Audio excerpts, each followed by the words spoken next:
अमन सिंपा एक बार फिर से आप सभी का स्वागत करता हूं मेरे अपने YouTube चैनल अमन की पाठशाला में। तो जो अपनी ऑल चैप्टर सीरीज थी, ऑल चैप्टर रिवीजन सीरीज, उस कारवां को अपन आगे बढ़ाते हुए आज डिस्कस करेंगे अपनी प्रश्नावली का चैप्टर नंबर 3, जिसका नाम है दो चरों वाली रैखिक समीकरण युग्म। ये प्रश्नावली का अपना नाम है, आप सभी को पता होगा। और इस प्रश्नावली से क्वेश्चन आने वाले हैं 6, क्वेश्चन आएंगे 3, और नंबर कितने होंगे उनके 6 नंबर, यानी 6 नंबर के अपने पास 3 क्वेश्चन इस प्रश्नावली से देखने को मिलेंगे। और अगर किसी बच्चे को यह डाउट है कि कौन सी प्रश्नावली से कितने नंबर का क्वेश्चन आने वाला है, तो उसके लिए अलग से वीडियो मैंने बना रखी है। तो चैनल पे जाओ और इसके वीडियो के डिस्क्रिप्शन में मैं लिंक डाल दे रहा हूं प्लेलिस्ट का। तो उस प्लेलिस्ट को जब आप खोलोगे तो आपको पता लग जाएगा, वहां एक वीडियो आएगी, उसको खोलो और आप देख सकते हो कि किस प्रश्नावली से कितने क्वेश्चन आने वाले और कितने नंबर के क्वेश्चन आने वाले। ठीक है, तो अभी अपन स्टार्ट करते हैं अपनी आज का टॉपिक, प्रश्नावली नंबर 3। ठीक है, प्रश्नावली तीसरी। ठीक है, समीकरण का अपनी प्रश्नावली का नाम रहने वाला है रैखिक समीकरण युग्म। ठीक है, दो चरों वाली रैखिक समीकरण युग्म, दो चरों वाली रैखिक समीकरण युग्म, ये अपनी प्रश्नावली का नाम है। तो पहले इसके बेसिक से अपन स्टार्ट करते हैं। और इससे आने कितने नंबर है, देखो 3 क्वेश्चन आने हैं। एक तो आएगा 4 नंबर का, एक आएगा 1 नंबर का, और एक आएगा फिर 1 नंबर का। ठीक है, तो इस वीडियो में आगे जैसे अपन चलेंगे तो डिस्कस करेंगे कि 4 नंबर का जो क्वेश्चन आने वाला है कौन सा आ सकता है, 1 नंबर का क्वेश्चन कैसे बन सकता है। देखो 1 नंबर वाले क्वेश्चन को अंडर एस्टिमेट नहीं करना भाई। 1 नंबर वाले वो क्वेश्चन है जो नंबर आपको 1 दे के जाएगा, लेकिन मिलेगा कब वो 1 नंबर, जब उस प्रश्नावली का आपको बेसिक से लेके एडवांस सब कुछ पता हो, तब जाके वो 1 नंबर आपको प्राप्त होने वाला है। ठीक है, तो ध्यान से इस वीडियो को देखो। नहीं समझ आए तो आप कमेंट करके नीचे लिख सकते हो, जो भी आपका ओपिनियन है इसके बारे में, कोई भी डाउट हो, वीडियो कैसी बन रही है इसके बारे में आपका ओपिनियन हो, तो प्लीज कमेंट बॉक्स में जरूर लिखें। ठीक है, तो अभी देखते हैं अपन दो चरों वाले रैखिक समीकरण युग्म। देखो शब्दों को पकड़ो, दो चर यानी इसमें चर पद कितने रहने वाले 2, और रैखिक समीकरण यानी ऐसी समीकरण जो एक रेखा को निरूपित करेगी। किसको निरूपित करेगी, एक रेखा को। जैसे मैं एक समीकरण लिख दे रहा कि 2x प्लस में 3y और बराबर में 4, ये एक समीकरण है। इसको अपन बोल सकते हैं दो चरों वाली रैखिक समीकरण। इसमें देखो चर कितने, चर पद कितने 2, एक तो ये x और एक कौन है y, तो 2 चर है और 2 चरों वाली रैखिक, ये एक रेखा को निरूपित करेगी। इसके अपने को हल निकालने, मतलब इस प्रश्नावली का मेन मकसद यही है कि इस रेखा के अपने को क्या ज्ञात करने हैं, हल यानी ये मेरे को x और y के वो मान ज्ञात करने हैं जिसपे ये समीकरण अपने आप को क्या बना ले, 0 बना ले। ठीक है, तो वो मान मेरे को इस समीकरण, इस प्रश्नावली में मेन रूप से ये ज्ञात करना है अपने को। चाहे आप 3.1 देख लेना, 3.2, 3.3, 3.4, जितनी अपनी प्रश्नावलियां हैं अपने से समीकरण को ही हल करवाएगा कि इसके हल ज्ञात करें। तो वीडियो के आगे देखते हैं अपन कि रैखिक समीकरण युग्म जो है इनका मानक रूप क्या हो सकता है। ठीक है, कि किसी दो चरों वाली रैखिक समीकरण का मानक रूप। ठीक है, मानक रूप क्या है, और इस रैखिक समीकरण को, रैखिक समीकरण बनने की शर्त क्या है कि मानक रूप इसका अपन लिख सकते हैं ax प्लस में by और प्लस में c और बराबर में क्या 0। अगर ऐसा कहीं लिखा है या ऐसा रूप अगर किसी समीकरण का है तो वो कौन सी समीकरण होगी बच्चों, रैखिक समीकरण होने वाली है। आए समझ में। ठीक है, अब अगर आप आगे देखें कि यहां सर a b और c क्या हो सकता है, कुछ भी हो सकता है, c का मान कुछ भी हो सकता है, एक पूर्णांक यानी एक वास्तविक संख्या कुछ भी हो सकती है, a और b ये भी वास्तविक संख्या हो सकती है। लेकिन एक बात ध्यान रखना कि यहां a और बी ये है, ये 0 के बराबर नहीं हो सकती, यानी ए और बी का यहां पे मान है वो 0 नहीं हो सकता। इस बात को ध्यान रखना। इस समीकरण का कॉन्सेप्ट यही है कि ये एक मानक रूप है इसका, और इसमें जो यहाँ ए बी और सी है ये क्या होंगी, एक वास्तविक संख्या होगी, लेकिन ए और बी का मान कभी भी 0 नहीं होगा। और इसको कई बार किताब में आप देखोगे तो इस तरह से लिखा होगा कि ए स्क्वायर प्लस बी स्क्वायर बराबर नहीं होगा किसके, 0 के। ठीक है, इसको अपन इस रूप में भी लिख सकते हैं। ठीक है, कि दोनों का ए और बी का स्क्वायर करो और उनको अगर मैं जोड़ूंगा तो वो कभी 0 के बराबर नहीं आने वाला। ठीक है, तो ये अपन ने बात की है इसके मानक रूप की। अब अगर अपन आगे चले कि दो चरों वाली रैखिक समीकरण यहां तक पहुंच गए, आगे चलते हैं अपन युग्म। तो ये युग्म क्या होता है, देखो युग्म का मतलब है दो, क्या, दो, यानी अपने को दो रैखिक समीकरणों की तुलना करनी पड़ेगी। कितने की, दो की। और अगर रैखिक समीकरण दो है तो सीधी सी बात है भी दो लाइनें बनेगी। क्या तैयार होगी अपने पास, दो लाइनें तैयार होगी। तो मोटी मोटी बात यही है इस प्रश्नावली की कि अपने को दो लाइनों के बीच में क्या करना है, कंपेयर करना है कि दो लाइनें अपन कितने तरीके से बना सकते। अपन आगे बढ़ाते हैं और चर्चा करते हैं कि युग्म के बारे में। ठीक है, कि युग्म क्या होते हैं। युग्म यानी दो रेखा, यानी अपने को दो समीकरण दी होगी और उनके बारे में अपने को चेक करना है। ठीक है, तो देखो दो लाइनें कितनी तरह से अपन बना सकते हैं। इस बात को देखो कि सर दो लाइन है, उसको मैं एक तो इस तरीके से बना सकता हूं। ठीक है, और दो लाइनें कैसे हो सकती है कि सर दो लाइनें ऐसे बना दूं कि जो कभी एक दूसरे को काटे ही ना। अरे आया समझ में, यानी दो लाइन या तो इस तरह की हो सकती है कि वो एक बार काट दे, या ऐसी लाइन हो सकती है जो कभी भी एक दूसरे को ना काटे। और एक लाइन, दो लाइनों का एक युग्म ऐसा हो सकता है कि दोनों लाइन एक दूसरे के ऊपर स्थित हो। ठीक है, तो दो लाइनों को, दो रेखाओं को निरूपित करने के अपने पास तरीके कितने हैं, तीन। यानी मैं तीन तरह के रेखिक युग्म प्राप्त करूंगा।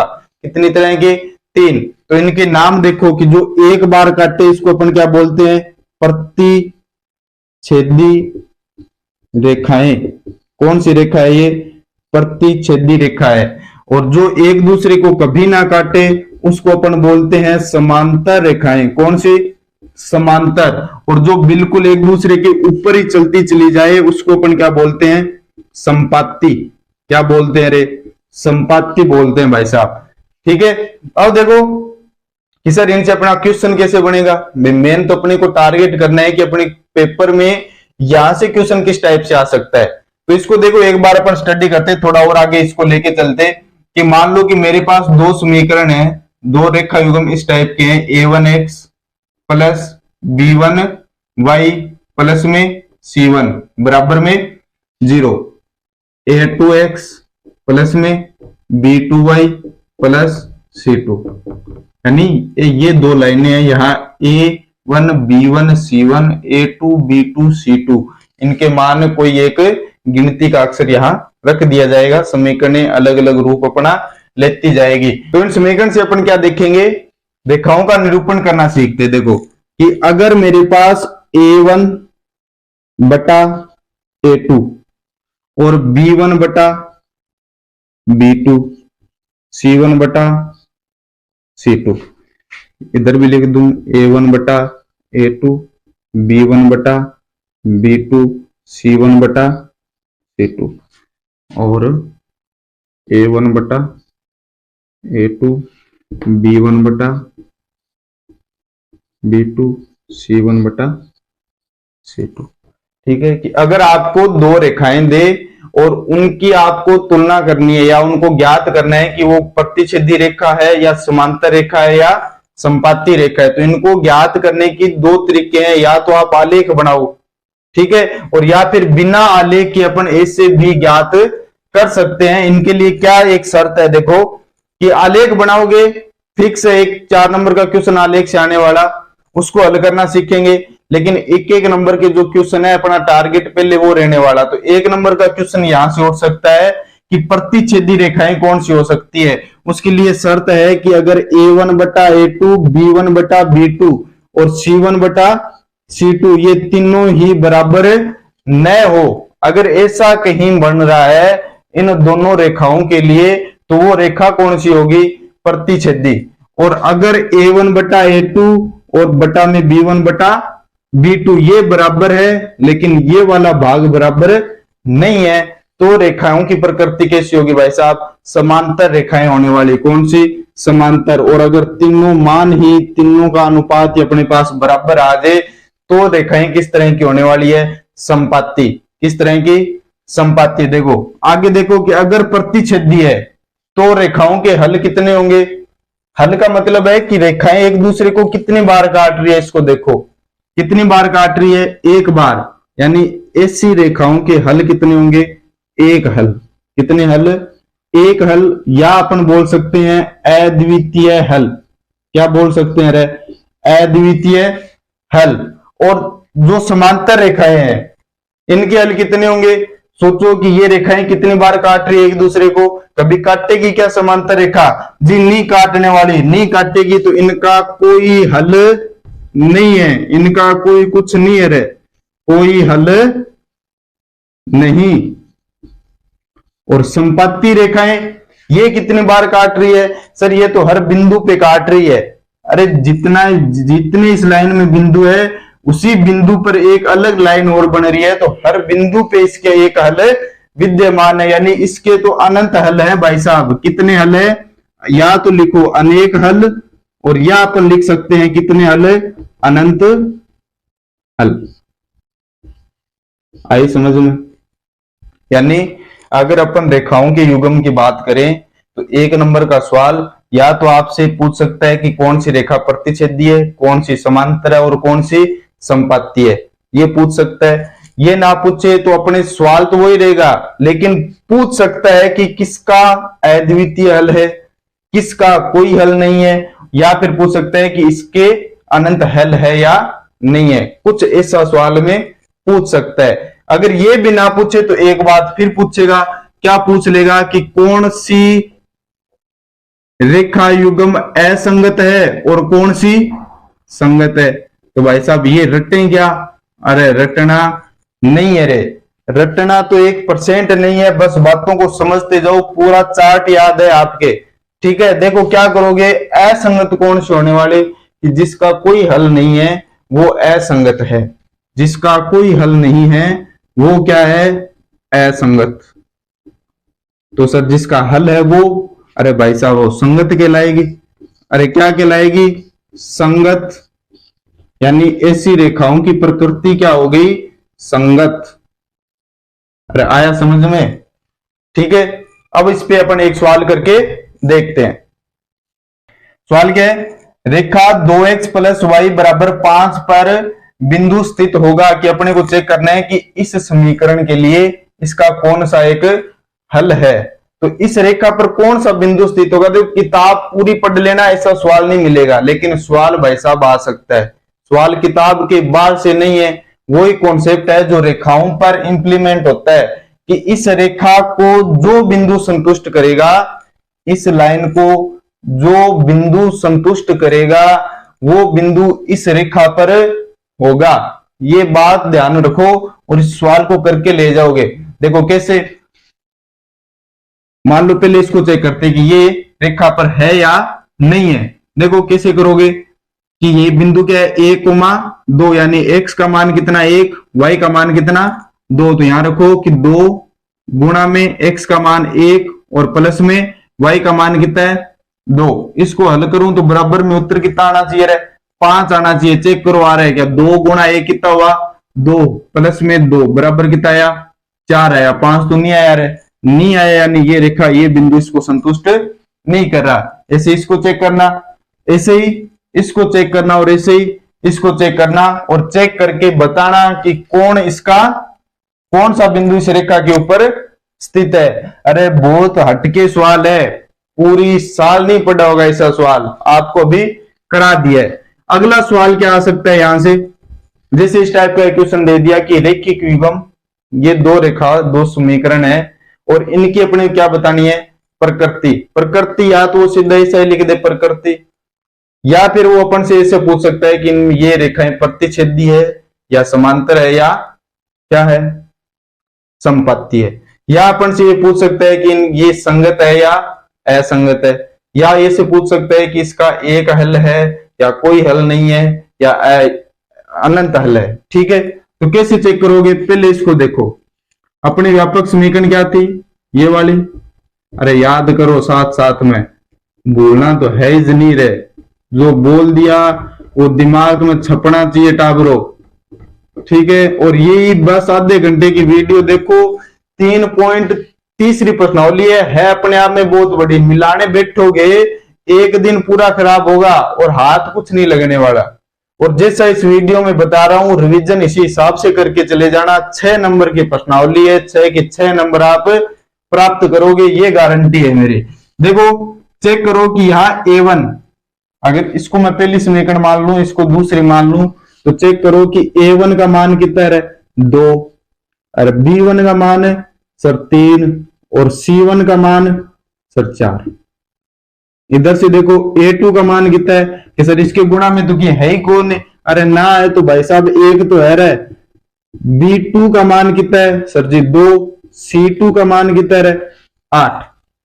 अब जो आपको A1 बटा A2, B1 बटा B2, C1 बटा C2, ये जो अनुपात आपको ज्ञात करने के लिए कहा था, वो ज्ञात करो कि A1 बटा A2 कितना होगा, ये B1 बटा B2 3 बटा 2, C1 बटा C2 4 बटा में 8। कोई कट रहा है तो काट लेना कि 2 बटा में 1 नहीं कट रहा, 3 और 2 भी 1 नहीं कट रहा, 4 और 8 कट रहा है जी, काट दो कि 4 का पहाड़े से काटा, 4 एकम 4, 4 दुए 8 कट गए। अब देखो कोई मान बराबर आ रहे क्या, 2 बटा 1 3 बटा 2 के बराबर है क्या, सर जी नहीं है, नहीं है, तो बराबर का निशान बना के काट दो इसको, ये दोनों बराबर है क्या, नहीं है जी, नहीं है। तो ऐसा स्वरूप अपने को किस प्रकार के रेखाओं में मिला था कि सर ऐसा स्वरूप तुमने देखा है प्रतिच्छेदी के लिए, किसके लिए, प्रतिच्छेदी रेखाओं के लिए ऐसा स्वरूप मैंने देख रखा है जी। ठीक है, और बिल्कुल है प्रतिच्छेदी रेखाएं हैं, तो प्रकृति की हर बात की आप टिप्पणी करके दे सकते हो एग्जामिनर को, वो कुछ भी पूछ ले, पता लग गया प्रतिच्छेदी तो बोल के देना कि इसका एक हल होगा, या बोल के देना अद्वितीय हल होगा, और रेखा होगी कैसी, संगत होगी कि असंगत, संगत।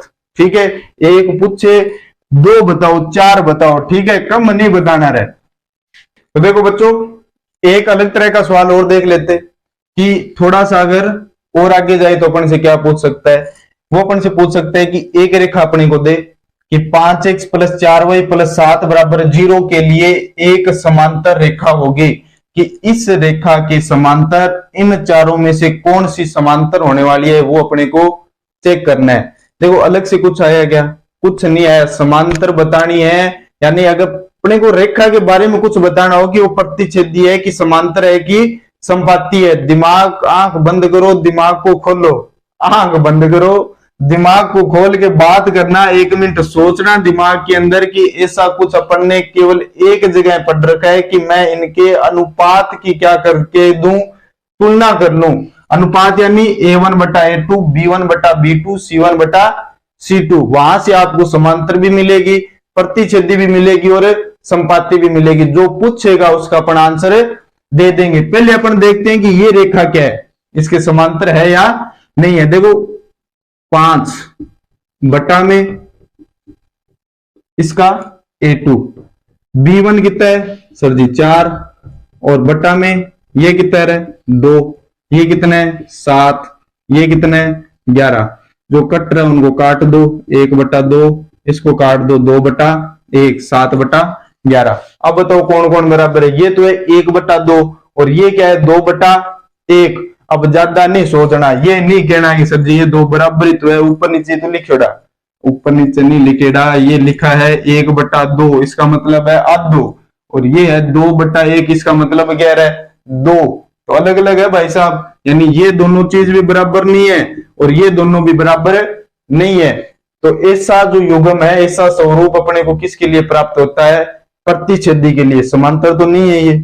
आगे चेक करो कि ये 5 बटा में ये वाला 5, 4/में सर जी 3, 7/में 7/7 कट रहा है तो काट दो, 1/1, 3/4, 1/1। इसको बताओ, ये दो मतलब 1/1 4/3 के बराबर नहीं है, 4/3 1/1 के बराबर नहीं है, नहीं है तो ये रेखा समांतर होगी क्या? नहीं होगी। आगे चलो, किस लाइन किस टाइप की रेखा है ये भी इसकी प्रतिच्छेदी ही है। इन दोनों का ग्राफ बना के अगर चेक करोगे तो दोनों लाइनें एक दूसरे को एक जगह काट के निकल जाएगी रे। आगे देखो इनको कि 10 नहीं, पहले लिखो 5 और बटा में क्या लिखा 10, 4 बटा में क्या लिखा 8, 7 बटा में क्या लिखा रे 14।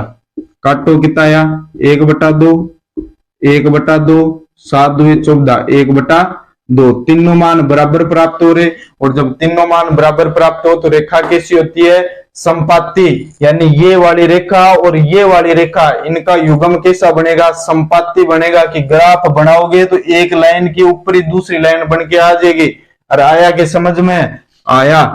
आया तो आगे देखो, इसकी तुलना करो कि 5 बटा में कितना 10, 4 बटा में कितना रहे 8, और 7 बटा में कितना 2, 1/2, 1/2। ये कट नहीं रहा, ये दो बराबर हुए, ये दो बराबर नहीं है।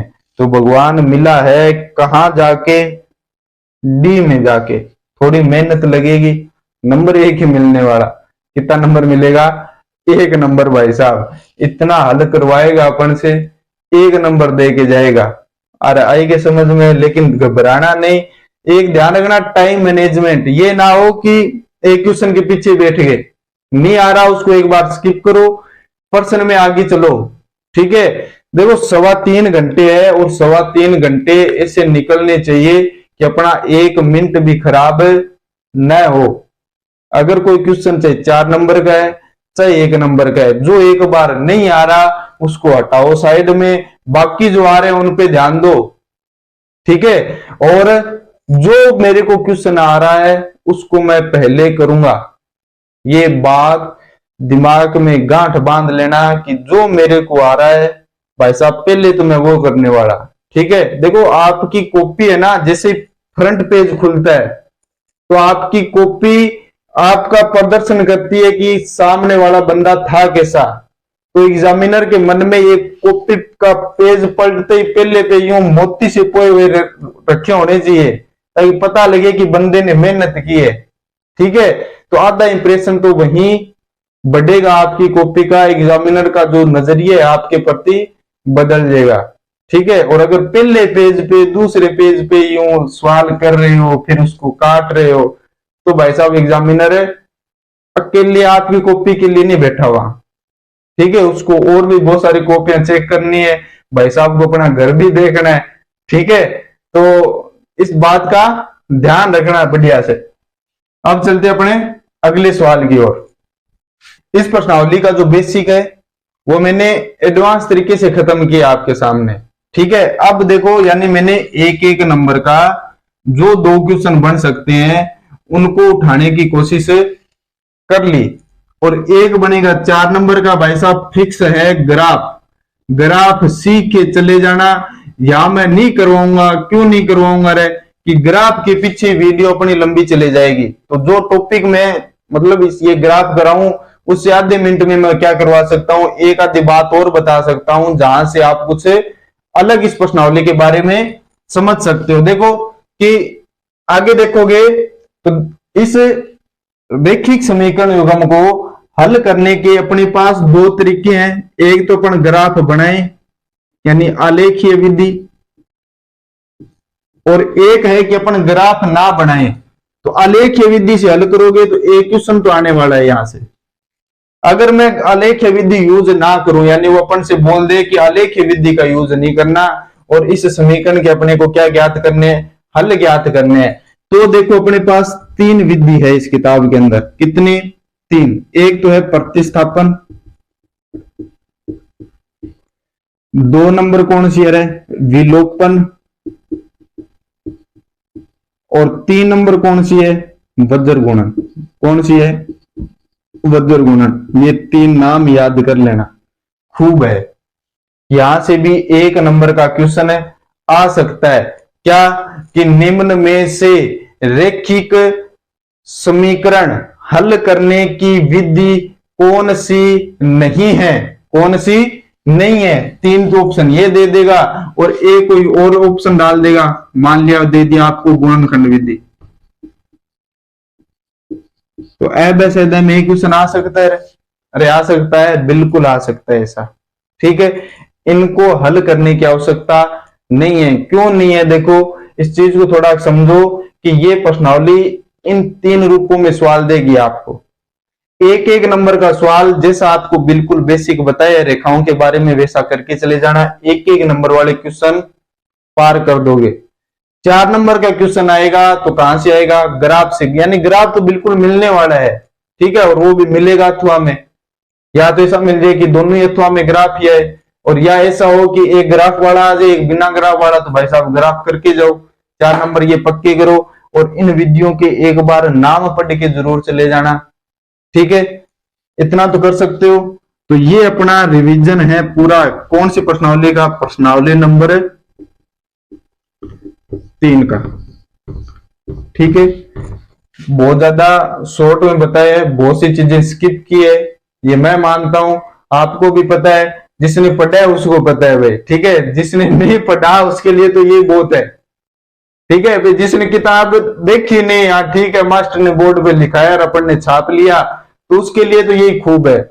और मैं चाहता हूं कि उस तक ही ये वीडियो पहुंचे कि वो लास्ट समय में तीसरी प्रश्नावली के लिए अपना ये वाला नजरिया बना के चले और अपने पेपर के अंदर सवाल को बढ़िया से अटेम्प्ट करके आए। ठीक है, तो धन्यवाद। जल्दी मिलते हैं अपनी अगली वीडियो के साथ।